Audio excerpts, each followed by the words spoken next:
Good evening. Welcome to episode 6 of the Beautiful Lives Rundown. We're going to start with chapter 15 tonight. Okay, so we have just come back from the ever so wonderful road trip. They have just had their time, and it looks like we are starting with Lexi's back in chemo. We get home on Sunday, and on Monday morning she goes for chemo. So I believe she goes to school. No, she doesn't. She just goes straight to the hospital. Oh, sweats in a long sleeve shirt. We're over the colors now apparently, but Ryder is already there, but he doesn't say anything. And he does not go with them to chemo today. He actually goes to school. He takes them, he drives them there, and then he goes to school. So Lexi meets a nurse named Samantha, asks if she's ready to get started. Lexi says it feels like a trick question, but yes, they do it.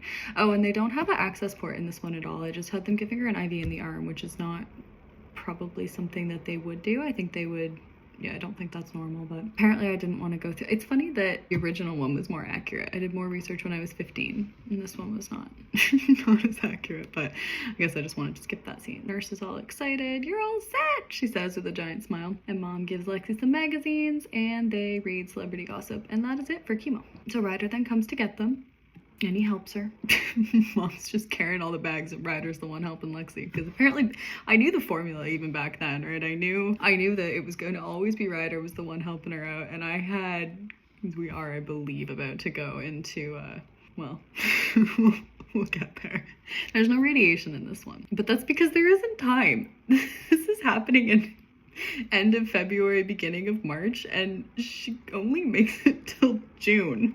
She goes home, she's not feeling good. Okay, so she wakes up that evening and she has a text from a bunch of people, and Nate has asked her how chemo was and if she wants to go somewhere that night. And she says of course she does, but she doesn't have the energy, she's not feeling well. So she calls him. He asks, how are you? She's like, I'm okay, I'm tired. He's like, you sound upset, was it bad? She's like, well, it's chemo, it's not good. He's like, oh, I'm sorry. And then he asks if she wants to do something. She's like, I really don't think I can. And he's like, no, it's fine, I'll see you tomorrow. She's like, couldn't tell you. So she says, you don't have to do this. I'm gonna be a crap girlfriend for the next little while. You deserve better. He's like, no, this isn't your fault. I'm not going anywhere. We're all here. If you're not feeling well enough to go out, we'll wait until you are. It's as simple as that. So sweet. And they get another I love you. Okay, and then she falls asleep, and at midnight somebody comes into her room. I don't know how I had intended for this to happen, but I guess Nate must have gotten in touch with Ryder somehow. Again, I don't know when they would have exchanged numbers, but apparently Nate was able to contact Ryder. And so Ryder comes into Lexi's room and says, do not tell Mom about this. I'm only doing it because he said you sounded sad. Lexi's like, what are you talking about? And Nate's there. So Nate has come over to see her. She's like, why are you here? And he's like, well, you seem scared that I'm gonna leave you because you're not feeling well. It wasn't enough to just tell you. So nice. That is so so sweet. So gross. And he says, you can go back to sleep. I'll just hang out. Lexi's like, I would like to go outside. He's like, okay. So they go outside and they lie just on the ground. Nate asks her how bad it is. He's like, how bad is it, Lexi? She's like, I don't really know. Even though she has now said on separate occasions that it's not that bad and that it is really bad. And I still don't know how she knows. I have not at any point written in that she's had scans. I have not at any point written in the scene with the doctor telling her that it has or has not spread. But she has said to her mom, well, we caught it early, so it hasn't spread. It's fine. And then she has also said to herself, no, it has spread. And then she has also said to the guys the day that she told them, she said, yeah, this is really, she has gone all over the place. The only thing that has remained consistent is that we have no confirmation. At least finally she says, I don't know. They have to go through treatments first. They should have probably gotten some scans, but apparently I skipped that part too. I skipped a lot of stuff. And then he immediately says, no, you're lying. You're lying. You know everything and you just won't tell me. It's like, you had one treatment today. You can barely move. That means they're strong, which means the cancer is bad, or am I missing something? I mean, logical deductions. That is a valid thought process from Nate here. Medically speaking, they don't really tell you anything. I'm not lying, says Lexi. And she says, yeah, today was rough. And then she says, not every day is gonna be like this. And then he just says, you're in pain. She's like, yeah, I can handle it. I'm good. He says, you promise? No, of course she's not good. And then she just says, I'm glad you came. He says, me too. And that's it. So they just go outside, and basically he tells her that she is lying because she kind of is. She's just given all the, oh, shit. That's the end of chapter 15. We have now made it to chapter 16, and chapter 16 is actually quite an epic one in this as well. So like I said, we've got the formula down, and we're about to see that. It's different, obviously, but not. So this is the morning after they've just had this evening. Mom asks if Lexi can go to school. She says yes, even though she feels like shit. She goes to see her friends. Oh, leggings and a warm teal cardigan. We're back to the colors. Spring was in bloom, but she's constantly cold. Symptoms. Oh, and everybody's staring at her when she gets to school. So she goes to the back hallway. She finds her friends. Sebastian goes, oh my god, I didn't think you were coming today. She's like, I couldn't stay away. And then Nate, yep, okay. Coming to school was a royally bad idea. Okay, well, at least you tried. Could barely get out of her chair from last period. That's not good. It's been a day. Ryder shows up at her locker. It's like, what happened to you? She's like, I'm tired. He's like, you've had one treatment. How are you this out of it? And then she yells at him, how am I supposed to know? I'm not a doctor. You sure? He's like, okay, can you calm down? Okay, so they go home. Oh no, they go back to the okay, yeah, that's the other thing with her treatments in this time is she's getting treatments like every day in this one. She's going for chemo on a daily basis, and that is not, I really don't think I did very much research with this one. It's funny, the first edition I did a ton. I know I did a ton, and then this one, obviously we don't need to talk about that, but this middle one I don't really think I did very much research. Okay, so now we're kind of skipping ahead 3 weeks into treatments. Sunday has a huge dose of chemo, and then she has to go back on Monday after school. She's starting to complain on the way. She asks Ryder if she has to go. He says, you already know the answer. And then they go to the hospital. She gets her chemo. Different nurse. Veronica today. Okay. And then they go home. She says she kind of should have noticed that something was wrong because she's feeling not right, but she kind of thinks it's just after effects of the treatment. Again, that tracks. That stays the same. She has just gotten home. She goes upstairs. Really is not. She's in a lot of pain. She's like, I'm kind of describing it as if she's getting a fever, and she cannot breathe. I don't think she's in sepsis in this one. And even if she is, I don't mention it. Obviously, it's a big, like, the actual fact that she's in septic shock is a big part of this whole current one. But in this one, it's just labeled as an infection. She wants it to be nothing, but she's never that lucky. So she falls on the ground. She's upstairs outside her bedroom door and can't breathe. In a lot of pain. Ryder is downstairs. She knows she's gonna pass out, so she starts slamming on the wall so she can get his attention. Again, infection, Lexi, and Ryder, that formula is solid. I don't have it happening at band practice because she's not in. I'm sad that she's not. I mean, I'm not sad because obviously that is something that I got to experience. I got to write the whole thing. But yeah, I don't know. It just feels weird not having her in the band. The story feels so different. It's so different. But okay, so Ryder comes upstairs. Right, okay. So she's in a lot of pain. She can't breathe. Ryder's like, talk to me. What hurts? She's like, in everything, but can't actually speak. So he calls an ambulance and he's trying to keep her awake, and she basically just says, I can't do this. And he's like, don't say that, keep it together. And she says, I don't want to. And this is kind of supposed to be this big moment where Lexi has now basically told Ryder that she just wants to die. That is kind of, oh, well, I have it in there. It says, I wasn't even sure anymore if I just told him I wanted to die. And even worse was that when I started to consider it, I realized in that moment it might be true. This was supposed to be, yeah, Lexi's kind of big moment. And she does have technically a moment like that during the transplant when she's having that panic attack. She kind of has a moment where she's saying to herself, you know, to her body basically, because she's feeling outside of her body. She just feels like she's got no control over it. She's basically just saying, okay, I don't care if you work. I don't care if you don't work. I do not want this. So let me live, let me die. I don't care which one. Quick coffee break. They're getting bigger. I was going to class the other day and I went to Tim Hortons on the way in. And after I'd, you know, gotten ready, she kind of said to me, she was like, oh, like, you wanted an extra large, right? And I was like, no, just a large is good. I go over and I'm waiting and she brings me coffee and she hands it to me. She's like, I made you an extra large. And I'm like, either you are just the loveliest person and you're great, or you think I look really, really bad. And you looked at me, you're like, you want an extra large? And I'm like, no, large is fine. She's like, it's really not. No, you need an extra large today. Which, do you know what? Kinda did. Anecdote over. So, right, so Lexi's dying on the floor in the hallway. that was the right time to pause for an anecdote about coffee and complain about my own tiredness when Lexi is actually genuinely dying. Okay, so ambulance gets there. One of the paramedics says sedate her, so they give her a sedative.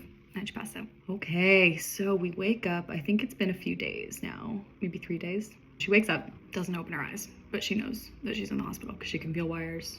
Mom is hanging out. Dr. Nightingale comes in. Mom's like, she's still sleeping. Is that normal? Dr. Nightingale's like, well, we gave her some pretty heavy crap. Gave her a horse tranquilizer. Doesn't say that. And Mom said, I can't believe I didn't know something was wrong. Mom wasn't there. How would Mom have known something was wrong? Mom wasn't there. I should have known. No, you really shouldn't have. Dr. Nightingale says her body's highly susceptible to infection, comes on quickly, and Mom says maybe I should take her out of school. It's like a viral cesspool in that building. Oh, I thought that was one of those things that I wrote it. I was like, damn, that's a good little phrase. Still is. Oh, Dr. Nightingale says she's old enough. We should wait until she wakes up to make any decisions, but we can talk about it. And then Mom says this is happening so fast. That's what Lexi says in this one. Dr. Nightingale says, you have nothing to be worried about right now. Yeah, sure, nothing at all. If there were a problem, we wouldn't have been able to stabilize her. Infections happen. This was caught quickly. Keep her under observation, then you can take her home. Mom's like, is that smart to take her home? Dr. Nightingale's like, well, where do you think she would rather be? Oh, and that's what gets Lexi up because she doesn't want to stay in the hospital. So she wakes up. Mom is, Dr. Nightingale's all, chill about it. She's like, well, you scared us, with like a giant smile. Well, sorry, half-hearted smile. Started examining her heart rate. Lexi says sorry, because when does she not? Don't worry, you're gonna be just fine, says the doctor. Yeah, okay, for now. Does anything hurt? Lexi's like, sure does. Says vitals look good, medication for the infection's working, get some rest, and leaves. Mom immediately says, why didn't you tell Ryder you weren't feeling well? So he could have taken you back to the hospital. Lexi's like, well, I'm never really feeling well, so I don't really think. Mom's like, you scared the hell out of us. And then Lexi's like, I'm sorry. At least, again, we're having the similar, there's no feeding tube in this one, obviously. There's no scene with Ryder. There is later. That's not true. I've just flipped them. Lexi's upset. Oh, and then Mom says the paramedics told her a few more minutes without oxygen, you could have had serious brain damage. Lexi's like, I thought I was fine. Mom's like, no, we can't take chances. We could have lost you, cutting it too close. And then Lexi's like, well, I'm not dropping out of school or living here for the next month. And Mom says, you do not get to make this decision by yourself. Lexi says, it's my life. You can't lock me in here because you're scared. Lexi, stop it. This is quite simpler. I'm not trying to lock you away. I'm trying to keep you safe. And Lexi says, is there a difference anymore? Do you not realize how serious this is? You almost died. Wow. I know. I was there. That's Lexi's response. Mom's like, you almost died. She's like, yep, I remember. Ooh, I'm your mom. You still have to listen to me legally. Lexi's like, you're going to play that card? She said, yes, because if I let you decide, you're going to make the wrong choice. Chances of you going back to school next week are very slim. I mean, regardless of whether you're being pulled out, I would say that's probably still true. You are in the hospital and you're not. It's been, I think, a few days. Like, we're getting close to the weekend. She's not going back to school next week. Lexi starts complaining. Mom's like, I know, but your health comes first. And then Lexi just says, fine, starts crying. Mom's trying to comfort her, and then Lexi tries to wipe her face and tangles all these wires, and then she just starts losing it. And then Mom says, I'm sorry. And Lexi's crying and yelling, and I mean, it is similar. She's saying, I don't want to waste away in the hospital. Mom's like, we'll talk about it when you're feeling better. Just rest. Lexi's like, yeah, I'm pretty tired. Mom's like, yes, well, you've been given a lot of sedatives. You should probably sleep. So she does. Okay, and then she wakes up a few hours later. Mom is gone and has been replaced by our fave, who is not fine today, everybody. He is not fine. Oh, he was crying in the hallway. Huh, right, because she told him she wanted to die, basically, and that freaked him out a little. Oh, and another hug for the books. I think I've lost track now, but it's been a lot. So she apologizes again. Says, don't apologize, wasn't your fault, but I thought you were giving up. And she's like, no, I'm okay. I was just scared. I was in pain. And then, wow. And then he straight up just goes, tell me the truth. Do you want to die? She's like, no. Did you, in that moment, did you want to die? And she's like, I'm not a superhero. Anyone would have. Okay. I mean, okay. You know what? Oh, and that makes him mad. So he says, you can't say that ever again. Don't think like that. She's like, I don't, and you know that. It was just a really bad moment. She's like, you would have wanted to die if you were in that much pain. You have no right to be upset with me for something you don't understand. He's like, I don't understand. You're forgetting who found you. I had to watch them drug you up and carry you away. She's like, really? I'm sorry you had to see it. Bottom line's you're not the one in the hospital bed right now. Telling me I'm not allowed to be scared? That's bullshit, Lexi. Oh my God, stop being so dramatic. Yeah, okay, because none of this is dramatic. I'm fine and it's over. Can we forget about it? You're still sitting in the hospital, but sure. And then he says, if you die, I don't even want to talk about it because it's not going to happen, but if you died, I wouldn't know what to do. She's like, whoa, hang on, I'm not dying. You know that, right? It's cool. He's like, do I? She said, I have no plans of going anywhere anytime soon. And he says, we aren't in charge anymore, Lexi. Oh, wow, and he's crying. That's unfortunate. And then she just says, thanks for saving me. Okay, so that is the end of the scene with Ryder. All right, so then we have the rest of the evening. Next morning, Mom's all chipper again. And Lexi says she's feeling better, and Mom brought her ice chips. That was very important to me. I remember that. For some reason, ice chips was extremely important to me. And I think I was watching Grey's Anatomy around this time.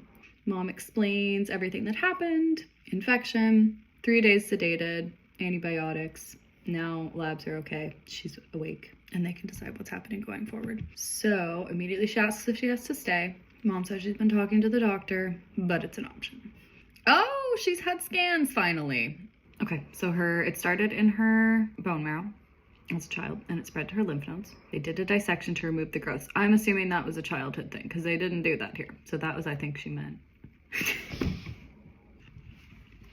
This is so all over the place. Because now, yeah, Dr. Nightingale says, when you were a child, spread your lymph nodes. We did a dissection, removed the growths. We hoped higher doses of chemo would keep it from spreading further. It looks like the treatments haven't really been doing their job yet. Lexi goes, so it's worse? At least she's finally asking. At least we're not just saying crap. She has said, she's given every answer and she never knew. So finally she's asking. So Dr. Nightingale says, we're starting to see cancer cells in other places. There's mets in your spleen and your liver. I'd like to up your chemo dosage, but your risk for infection makes it so that you would have to stay here to get chemo. You can't be an outpatient. Lexi's like, nope, absolutely not. Mom's like, well, let's not rule it out just yet. And then Dr. Nightingale says, well, there's other options. Big one would be a stem cell transplant. And here we go. So we have now had the chemo, we have had the infection, no radiation, but now we are moving on to the stem cell transplant. So she could go home and keep getting the same doses of chemo, but Mom and Ryder are not a match. So she has to go on a donor list. And Lexi says, but then I could go home. Dr. Nightingale's like, well, you could, but yes, you could go home, but also if you're gonna go on a transplant list, you're not gonna make it until the list is, she kind of hints at it, and Lexi's like, okay, so my options are stay here and wither away, or go home and don't survive till the next treatment. And she says it's a death sentence either way. And Mom's like, no, it's not. There's an obvious solution. Sorry you don't like it, but if it's gonna keep you alive, I really don't care if it makes you happy. Oh, and then Lexi says, can you give me a minute? I need to think about it. Dr. Nightingale's like, yeah, that's cool. Mom's not very happy about it. Lexi's like, do you have my phone? Her mom's like, who are you calling? Lexi's like, just someone. She said, I haven't talked to my friends in days. They don't know where I am. I bet Ryder told them, because Ryder apparently is just in touch with Nate. We learned that earlier. And then Mom says, fine, few minutes. We have to make a decision so I can call your school in the morning. So Lexi calls Nate, and he's very sad. She's like, hey, sorry, I haven't called. He's like, are you good? Where are you? And she's like, well, I'm in the hospital. He's like, what happened? And she just says, cancer's a bitch. Fair enough. And he just says, when are you coming back? She's like, I need your advice, because this is the kind of thing that Nate can advise her on. Her mom's not about to let her make this decision, so Nate's advice is really not going to help. But Nate's like, what's going on? She's like, I have to stay here, apparently. He's like, stay in the hospital? She just says, everyone's being very dramatic. Aren't we all, Lexi? Aren't we all? I'm gonna be fine. They want to give you more intense doses of chemo. They think it might work, but I can't come back to school because I have too much infection. Then he says, so what do you need my advice for? It kind of sounds like everything's decided. Truth. I don't want to do it. I want to go home. He's like, I think you probably should stay. I want you to come back, but you need to stay where you're safe. And she's like, I miss you. I hate this. He's like, no, I miss you too. It's not the same without you. She's like, you're gonna come visit me, right? Yeah, you're in isolation, but he's gonna come visit. I think they do, but I'm not sure if I write a scene of it. I think I just mentioned that they do. And another I love you. Next scene. So oh, okay. Here we go. This is the end of the chapter, but Mom is going home just for a little while. Doesn't really want to, but she goes. Lexi's just napping. And then she hears Ryder talking to somebody in the hallway. She can't really tell, but then she hears the other person's voice. And this other person says, why didn't you call me sooner? Ryder says, well, it happened really fast. I didn't know if you wanted to be here. And this other person says, how could you say that? Of course I want to be here. Do we know who this is yet? Have we picked up on it? Do we know? Ryder's like, well, you haven't really proved that to us. But so let's go in and talk to her. She doesn't want to see you. You have to leave. He's like, I know. I come in, and this mystery person says, Lexi, are you awake? And Lexi looks up and she goes, Dad? Dad is back, and we are in business. Chapter 16. Dad came back in chapter 16. So I think I'm going to stop it there.